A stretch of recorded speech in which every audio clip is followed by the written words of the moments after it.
Hello दोस्तों, आप सभी का हमारे चैनल में स्वागत है। और आज हम आप लोगों के लिए लाए हैं बहुत प्यारी वीडियो। जिस वीडियो में आइए जानते हैं कि गैर मुस्लिम से सलाम करने का तरीका सही क्या है।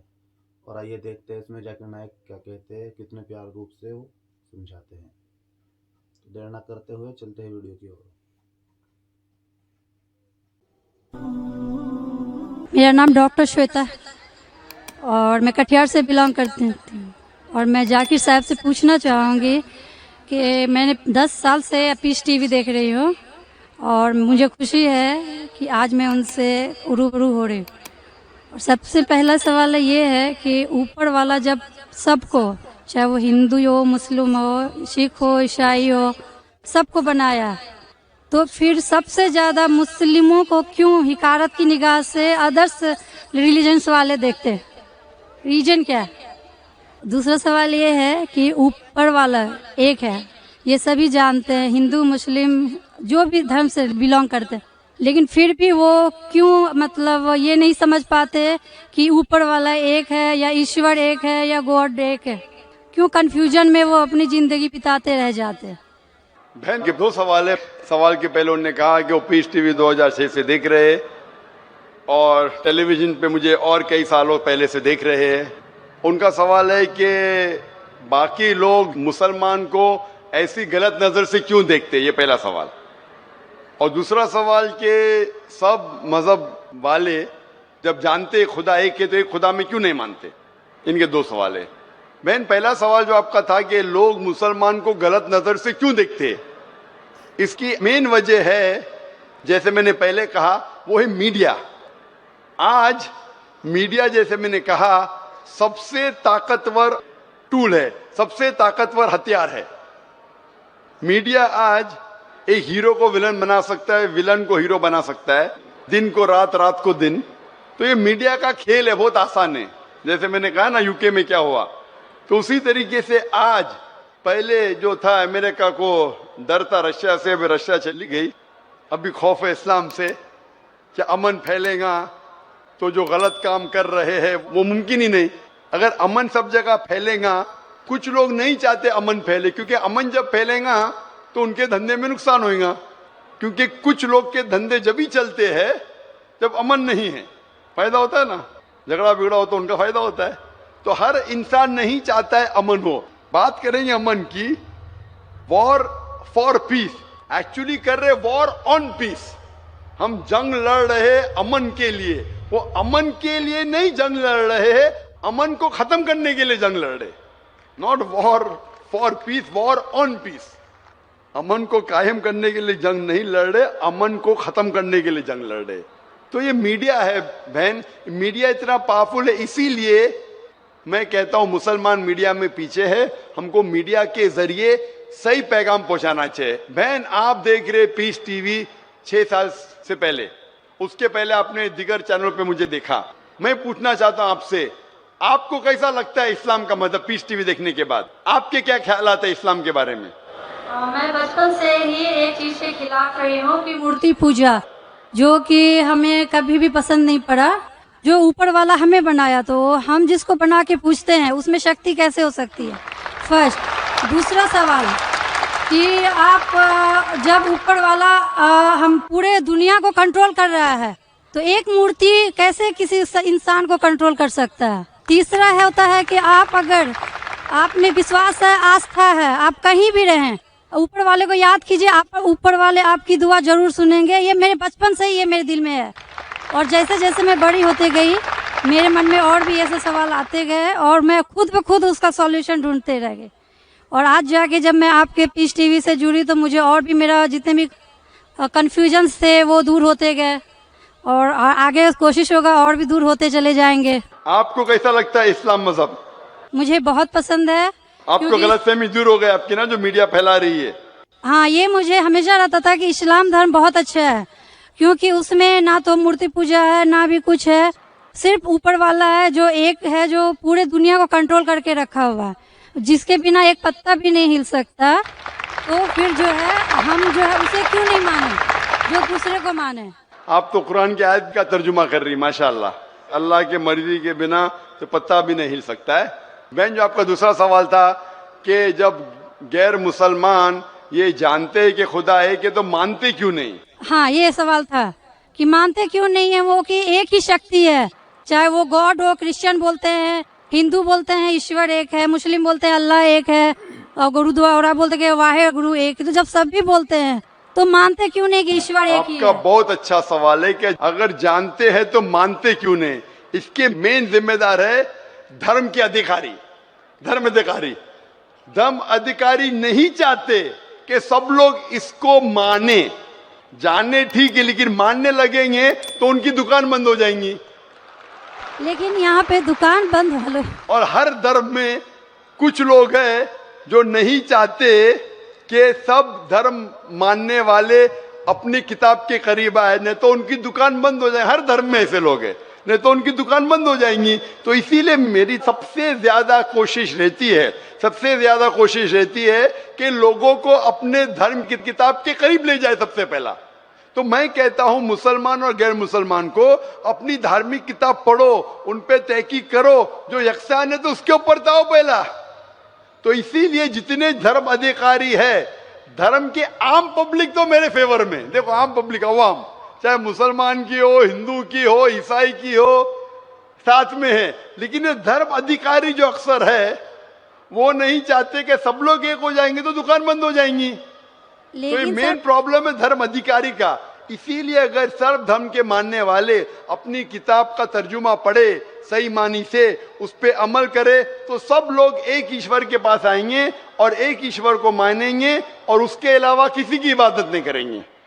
उसके बावजूद भी सब कोई क्रॉस क्यों करता है इस्लामिक धर्म को, जानते हुए भी कि ये सबसे अच्छा धर्म है, सब रास्ता सब एक है, इसमें ना कोई ये है दिखावा है, ना कोई आपका इसमें ओल झोल टाइप का कोई भी प्रॉपर्टी नहीं होती है कि ये बाजा वाजा ये वो। फिर भी क्यों नहीं करते? बहन, क्योंकि आप पीस टीवी देख चुके हैं, तो आप पीस टीवी देखने के बाद आपको यकीन हो गया है कि सही इस्लाम क्या है। बाकी चैनल सही इस्लाम नहीं दिखा रही। बाकी चैनल दिखाते हैं कि मुसलमान टेररिस्ट है, मुसलमान दहशतगर्द है, मुसलमान जलील करते, मुसलमान ये करते, खवातीन को हक नहीं देते। तो सब लोग तो पीस टीवी नहीं देखते ना। इंशाल्लाह एक दिन आएगा जब दुनिया के अक्सर लोग पीस टीवी देखेंगे। इंशाल्लाह हमारा इरादा है कि पीस टीवी को कम से कम दुनिया की सबसे अहम 10 जबानों के अंदर फैलाए। इंशाल्लाह अल्लाह से दुआ है, क्योंकि जो मोहम्मद सल्लल्लाहु अलैहि वसल्लम की हदीस है कि इस्लाम एक दिन हर घर में पहुंचेगा। तो अल्लाह ताला से दुआ है कि हमें वो जरिया बनाए कि सही इस्लाम दुनिया के हर घर में फैलेगा इंशाल्लाह। बहन, मैं आपसे पूछना चाहता हूँ, आप मानते कि खुदा एक है? मैं बचपन से मानती हूँ ऊपर वाला एक है। आप मानते कि मोहम्मद सल्लल्लाहु अलैहि वसल्लम आखिरी पैगंबर है? हाँ, ये सब बचपन से ही पता है मुझे। तो मैं आपसे पूछता हूँ डॉक्टर श्वेता, जब आप मानते खुदा एक है, आप मानते बुत परस्ती गलत है, आप मानते मोहम्मद सल्लल्लाहु अलैहि वसल्लम आखिरी पैगंबर है, तो उसका मतलब आप मुसलमान हो चुके। हाँ, ये एक चीज मैं सवाल करना चाह रही थी आपसे। जी हाँ। कि आपके मन में जो भी आप धर्म अपना रहे हो, ये तो जरूरी नहीं होता कि आप उसे रिप्लेस करें पब्लिक के बीच में। जरूरी नहीं है। और अगर आप मन से मानते हैं तो, और ऊपर वाला जान रहा है कि आप क्या हैं, और ऊपर वाले को ही मानते हुए सारा चीज फॉलो कर रहे हैं, तो क्या जरूरी होता है कि मुस्लिम बताए ही कि हम मुस्लिम हैं? बहन का बहुत अच्छा सवाल है कि अगर मन से माने काफी नहीं, क्या जाहिर करना जरूरी नहीं है? अगर आपको कोई तकलीफ हो रही है, मिसाल के तौर पे अगर आपको शक लगता है कि अगर मैं जाहिर करूं तो मेरी जिंदगी खतरे में है, और ये टॉपिक के ऊपर भी है, अगर आपको लगता है कि मेरी जान खतरे में है, ऐसे माहौल में है, ऐसे इलाके में आप है, 99% से ज्यादा गैर मुस्लिम हैं और जंग का माहौल है और पता चल जाएगा मैं मुस्लिम हूं, तो कुरान की आयतें, अगर आपकी जान खतरे में है तो आप शिर्क भी कर सकते हैं, लेकिन दिल में ईमान होना चाहिए। मतलब अगर कोई पूछे कि तुम मुशरिक हो, आपको पता है आपकी जान खतरे में, आप हाँ कह सकते हैं, लेकिन आपके दिल में ईमान होना चाहिए। तो अल्लाह ताला इजाजत देते हैं कि अगर आपकी जान खतरे में है, कोई बंदूक रखता है सिर पे और बोला कौन है तुम, अगर तुम बोले हाँ मैं मुशरिक हूं, लेकिन दिल में ईमान है कि अल्लाह एक है, तो आप गुनहगार नहीं। तो अगर आपको डर है कि आपके इज़हार करने की वजह से आपकी जान खतरे में है या कुछ तकलीफ आ सकती, तो मत इज़हार करो। लेकिन इज़हार करने से फॉलो करना आसान है। जो शख्स इज़हार करता है वो फॉलो भी करेगा। अगर इज़हार नहीं करेगा, बोलता मैं मुसलमान हूं, अगर उसके जान का खतरा है तो कोई हर्ज नहीं, उसके दिल उसके बीच में और खुदा के बीच में इज़हार करने की जरूरत नहीं। लेकिन जान का खतरा नहीं है, फिर भी बोलते हैं नहीं मैं जान का खतरा नहीं है, मुझे कोई तकलीफ नहीं, छोटी मोटी तकलीफ है इसलिए मैंने इज़हार करूंगा। फिर क्या होगा? फिर उसको अमल करना मुश्किल होगा। अगर छोटी मोटी तकलीफ है तो इज़हार करना चाहिए, क्योंकि उसको अमल करने में आसानी होगी, नमाज पढ़ने में आसानी होगी, रोज़ा रखने में आसानी होगी। अगर कबूल नहीं करेंगे तो मुश्किलात और बढ़ेंगी। लेकिन अगर मुश्किलात इतनी हैं कि आपको जान का खतरा है, तो आप माइक्रोफोन पे भी नहीं आती थी। मैं भी फील्ड में हूं ना बहन, अगर आपको जान का खतरा होता था तो माइक्रोफोन पे आके आप बोलती भी नहीं थी कि मैं बुत परिस्थिति के खिलाफ हूं, मैं खुदा में मानती हूं। जब इतना बोल दिए तो मुझे यकीन है आपके जान का खतरा नहीं है। मैं भी फील्ड का हूं ना, आप डॉक्टर है, मैं भी डॉक्टर हूं। आप कौन से डॉक्टर है पता नहीं, मैं जिस्म का डॉक्टर हूं। आप पीएचडी डॉक्टर है क्या मेडिकल डॉक्टर है? कौन से डॉक्टर है बहन आप? डेंटिस्ट। डेंटिस्ट है, माशाल्लाह, करीब पेशा है। मैं मेडिकल डॉक्टर एमबीबीएस हूँ, आप डेंटिस्ट है। आपको कैसे पता चलता है दांत में दर्द हो रहा है तो क्या प्रॉब्लम है, बराबर ना? तो वैसा मुझे भी थोड़ा थोड़ा पता चल जाता। मैं जिस्म के डॉक्टर के अलावा रूहानी डॉक्टर भी हूँ माशाल्लाह। तो मुझे पता आपको जान का खतरा नहीं है। तो जान का खतरा नहीं है तो मेरी ये राय है, इज़हार करने से आपको अमल करने में और आसानी होगी। ये मुझे पता है। पता आपको ना? हाँ। तो आपको जान का खतरा है? अब मैं अभी क्लियर नहीं कर सकती कुछ भी आपसे। और एक लास्ट सवाल ठीक है पूछना इंशाल्लाह। चाहती हूँ लेकिन आपसे। आप मेरे नजदीक आप मुस्लिम हैं, इंशाल्लाह अल्लाह आपको और हिदायत दे जानने के लिए और अमल करने के लिए भी बहन। और एक लास्ट क्वेश्चन पूछना चाहती हूँ आपसे। जी हाँ पूछिए डॉक्टर जब श्वेता। ऊपर वाले सबको नीचे भेजे तो फिर नीचे डिवाइड क्यों किया गया कि सब अलग अलग धर्म में बिलोंग करने लगे? ये सवाल कल पूछा गया था मुझसे कि ऊपर वाला जब एक है तो नीचे वालों को डिवाइड क्यों किया है अलग अलग? अल्लाह ने, खुदा ने, भगवान ने एक ही धर्म भेजा है, एक ही दीन। कुरान में लिखा है सूरह अल इमरान में सूरह नंबर 3 आयत नंबर 19 में, इन्न दीना इंदल्लाहिल इस्लाम, के अल्लाह के नजदीक एक ही दीन, एक ही मजहब सही है, वो है इस्लाम, जिसके मानी है अमन शांति हासिल करना अल्लाह के पैगाम पे अमल करने के बाद। तो जो भी अल्लाह खुदा ईश्वर के पैगाम पे अमल करता है और अमन हासिल करता है उसे अरबी में कहते मुस्लिम। लेकिन क्या हो गया कि क्योंकि खुदा ने बहुत से पैगाम भेजे और जितने पैगाम पहले आए थे वो महदूद थे एक ग्रोह के लिए, और वो पैगाम वैलिड था एक वक्त के लिए, क्योंकि खुदा जो सब कुछ जानता है वो जानता है कि 1400 साल पहले इंसान पूरे पैगाम को हजम कर सकेगा, समझ सकेगा। इसीलिए 1400 साल पहले कुरान भेजा। जितनी पहले किताबें भेजे वो वक्त के दौरान बदलते गए, लोग ने बदले, और खुदा ने उसे महफूज रखना सही नहीं समझा क्योंकि जरूरत नहीं थी। अल्लाह ने, खुदा ने, भगवान ने वो पहले पैगाम जो महदूद थे उसे महफूज रखने की जरूरत नहीं समझी। लेकिन क्योंकि आखिरी पैगाम कुरान 1400 साल पहले जब भेजा, कुरान में अल्लाह लिखते हैं सूरह हिजर में सूरह 15 आयत नंबर 9 में कि हमने कुरान नाजिल किया है और हम इसे महफूज रखेंगे, क्योंकि ये आखिरी पैगाम है, इसके बाद कोई पैगाम नहीं आने वाला है। इसीलिए वो सिर्फ एक ग्रोह के लिए नहीं है, सिर्फ मुसलमान के लिए नहीं, सिर्फ अरबों के लिए नहीं, सारे इंसानों के लिए, और सिर्फ एक वक्त के लिए महदूद नहीं, ता क़यामत है।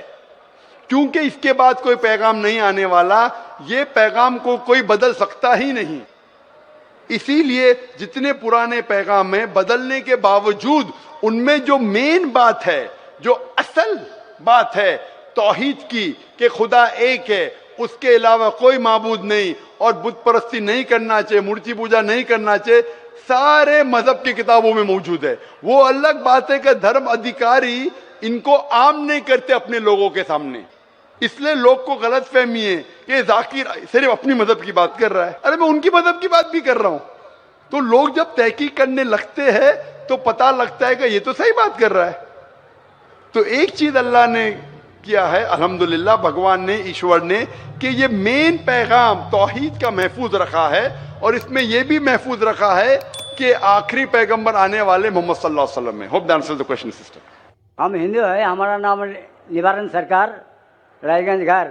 आपसे दो चार बात एक साथ हम पूछ लेंगे, इसके बाद बैठ जाएंगे।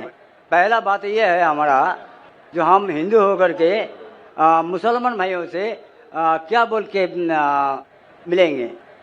सलाम अलैकुम तो दे नहीं सकते।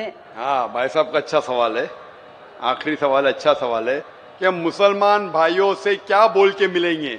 सलाम अलैकुम तो नहीं बोल सकते। क्या आपके शास्त्र में लिखा सलाम अलैकुम नहीं बोलने का? हाँ। लिखा है? नहीं लिखा है ना? भाई साहब का सवाल है कि मुसलमान भाई से मिलते हैं तो क्या सलाम अलैकुम बोल सकते हैं? और ये सवाल पहले भी किसी ने पूछा कि मुसलमान भाई जब गैर मुस्लिम से मिलते हैं तो वालेकुम सलाम कह सकते हैं? क्या गैर मुसलमान को सलाम कह सकते हैं? ये सवाल है, बराबर ना? इसके अंदर इस जवाब में इख्तिलाफ है, जैसा मैंने कहा कि मुसलमान गैर मुसलमान को सलाम कर सकता है कि नहीं, और गैर मुसलमान के सलाम का जवाब दे सकता है नहीं। ये इख्तिलाफ कैसे पैदा हुआ? क्योंकि एक हदीस है सही बुखारी की, जिल्द नंबर 8, हदीस नंबर 6257 के लिखा है कि अल्लाह के रसूल फरमाते हैं, जब यहूदी आपसे कहते अस्सलाम अलैकुम, अस्सलाम अलैकुम का मतलब आप पे मौत हो। जब यहूदी आपसे कहते अस्सलाम अलैकुम तो आप कहो वालेकुम, मतलब आप पे भी हो।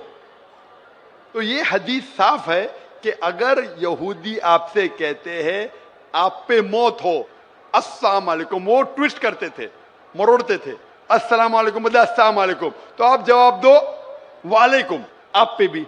तो इस बुनियाद पे अक्सर मुसलमान समझते हैं कि हम गैर मुस्लिम को अस्सलाम वालेकुम नहीं बोल सकते, वालेकुम सलाम नहीं बोल सकते। इसीलिए अक्सर कोई गैर मुस्लिम सलाम कहता है तो मुसलमान कहते हैं वालेकुम। अभी इस इख्तिलाफ को जानने के लिए हमें तहकीक करना पड़ेगा कुरान और सही हदीस के मुताबिक, और मैंने इसकी गहराई से तहकीक की है।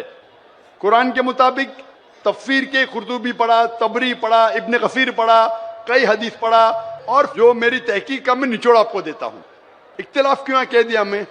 जब इब्न अब्बास रज़ियल्लाहु अन्हु से पूछा गया था इस आयत के बारे में जिसकी तिलावत मैंने तकरीर में की, सूरह निसा सूरह नंबर 4 आयत नंबर 86, व इज़ा हुई तुम बितहियतिन फहय्यू बिहसन मिन्हा और रुद्दूहा इन्नल्लाह काना लिकुल्लि शैइन हसीबा। यानी अगर आपको कोई अच्छे तरीके से मिलता है, ये आयत के मुताबिक अगर गैर मुसलमान आपको ग्रीट करे, सलाम दे, तो क्या जवाब देना चाहिए? तो इब्ने अब्बास रज़ियल्लाहु अन्हु कहते हैं कि आयत तो साफ है कि अगर कोई भी आपको सलाम कहता है, चाहे मुस्लिम हो, चाहे मजूस हो, चाहे गैर मुस्लिम हो, कोई भी आपको सलाम करता है, कुरान कहता है आपको और बेहतरीन तरीके से सलाम कहना चाहिए, या कम से कम उतना। अल्लाह हिसाब रखने के लिए सबसे बेहतरीन है। तो इस आयत के मुताबिक इब्ने अब्बास रज़ियल्लाहु अन्हु कहते हैं, जो बड़े साहबा थे, अगर गैर मुस्लिम सलाम करते आपको वालेकुम सलाम बेहतरीन तरीके से करना चाहिए। लेकिन उलमाओं में इख्तिलाफ है, कुछ उलमा कहते नहीं, ये बेहतरीन जो लफ्ज है सिर्फ मुसलमान के लिए है, गैर मुसलमान के लिए, जिम्मी के लिए सिर्फ उतना। तो ठीक है, मान लो। तो अगर वो सलाम करते आपको वालेकुम सलाम बोलना चाहिए, कम से कम उतना तो बोलना चाहिए। ये वालेकुम था, सिर्फ वालेकुम था अगर कोई आपको मौत बोले, पर अगर कोई गैर मुसलमान अस्सलाम वालेकुम बोले तो इब्ने अब्बास कहते हैं रज़ियल्लाहु अन्हु बेहतर करो या उतना। कुछ उलमा कहते नहीं सिर्फ उतना। तो कोई गैर मुसलमान सलाम करे तो कम से कम उतना तो फर्ज है, और अच्छा कर सके वालेकुम अस्सलाम व रहमतुल्लाह तो बेहतर है। तो इसमें कोई दो राय नहीं कि अगर गैर मुसलमान आपको सलाम करे, आपको वालेकुम सलाम बोलना फर्ज है कुरान के मुताबिक, सूरह निसा सूरह नंबर 4 आयत नंबर 86। अभी दूसरा सवाल आता है, क्या मुसलमान गैर मुसलमान को सलाम कर सकता है, पहल कर सकता है क्या नहीं? इस पे इख्तिलाफ है, इस पे इख्तिलाफ है। इख्तिलाफ क्यों है? क्योंकि एक हदीस है मोहम्मद सल्लल्लाहु अलैहि वसल्लम की जो मुत्तफिक अलैह है, बुखारी में भी मुस्लिम में भी। सही मुस्लिम में लिखा है जिल्द नंबर 3 में किताब सलाम में हदीस नंबर 5389, इसमें लिखा है कि मोहम्मद सल्लल्लाहु अलैहि वसल्लम फरमाते हैं कि जभी भी आप कोई यहूद या नसारा को गुजरते हुए देखे तो उन्हें सलाम मत कहो, सलाम मत करो, उनका रास्ता तंग करो। तो ये हदीस की बुनियाद पे अल्लाह के रसूल की हदीस है, अगर आप कोई ईसाई या यहूदी को देखते हैं तो सलाम मत करो, उनका रास्ता तंग करो। लेकिन एक दूसरी हदीस है, दूसरी हदीस सही बुखारी की है, जिल्द नंबर 8 हदीस नंबर 6254, इसमें अल्लाह के रसूल फरमाते अगर साथ में लोग को मिलते थे जिसमें मुसलमान भी है, गैर मुस्लिम भी है, काफिर भी है, ईसाई भी है, यहूद भी है, तो अल्लाह के रसूल फरमाते थे अस्सलामु अलैकुम, आप पे सलामती हो, और उनको अल्लाह के करीब आने की दावत देते थे। तो इससे साफ जाहिर है हदीस से कि अगर मिक्स गैदरिंग है तो आप सलाम कह सकते, इसमें कोई दोहरा नहीं। तो अभी दो पहलू है, अगर गैर मुसलमान सलाम करे तो आप बेशक जवाब दे सकते वालेकुम सलाम रहमतुल्लाहि बरकातहू। अगर मिक्स गैदरिंग है तो आप पहल भी कर सकते, इसमें कोई दो राय नहीं है। जो इख्तिलाफ आता है कि सिर्फ अगर एक गैर मुस्लिम को मिले तो क्या आप पहल कर सकते हैं किसने सलाम में। जब आप कुर्तुबी पढ़ते हैं, कुर्तुबी की तफसीर पढ़ते हैं, इसके अंदर जब ओआइना है, ओआइना से पूछा गया था रदियल्लाहु अन्हु, उनसे पूछा गया था कि गैर मुस्लिम को सलाम करने में पहल कर सकते हैं किसने, तो वो जवाब देते कुरान मजीद की आयत सूरह मुम्तहिना सूरा नंबर 60 आयत नंबर 8 में कि अल्लाह सुब्हाना व ताला ने कहा जो लोग आपको अपने घर से नहीं निकालते, जो आपके दीन को गाली नहीं देते, उनके साथ अमन से रहे, जस्ट रहे और अच्छा बर्ताव करे, क्योंकि अल्लाह ताला जो लोग जस्ट है उनके साथ है, जो लोग अच्छा बर्ताव करे उनके साथ है। और 4 आयतें पहले वो हवाला देते हैं सूरह मुम्तहिना सूरा नंबर 60 आयत नंबर 4 कि सबसे बेहतरीन मिसाल है इब्राहिम अलैहिस्सलाम में। और इब्राहिम अलैहिस्सलाम की मिसाल क्या है? क्रॉस रेफरेंस, सब कुरान से जवाब है। क्रॉस रेफरेंस आप सूरह मरियम पढ़ो, सूरा नंबर 19 आयत नंबर 47, इसमें लिखा है कि जब इब्राहिम अलैहिस्सलाम के वालिद जो मुशरिक थे, जो काफिर थे, जब इब्राहिम अलैहिस्सलाम को घर के बाहर निकालते तो सूरह मरियम सूरा नंबर 19 आयत नंबर 47 में फरमाते कि काला सलामुन अलैका, इब्राहिम अलैहिस्सलाम ने अपने वालिद से कहा आप पे सलामती हो। कुरान कहता है कि इब्राहिम अलैहिस्सलाम में सबसे अच्छी मिसाल है, इब्राहिम अलैहिस्सलाम ने अपने मुशरिक, अपने काफिर वालिद को कहा सलाम अलैकुम। तो ये बुनियाद पे अक्सर उलमा कहते हैं, जमहूर उलमा कहते हैं कि ये सलाम जो था ये अलविदा का सलाम था, इसमें कोई दो राय नहीं। इसके वजह से उलमा में इख्तिलाफ है। अक्सर उलमा कहते हैं अलविदा का सलाम था लेकिन सलामती थी, इसलिए आप गैर मुस्लिम को सलाम कह सकते हैं। कुछ उलमा कहते नहीं ये अलविदा का था, सिर्फ नाम के लिए था, इसलिए नहीं कर सकते।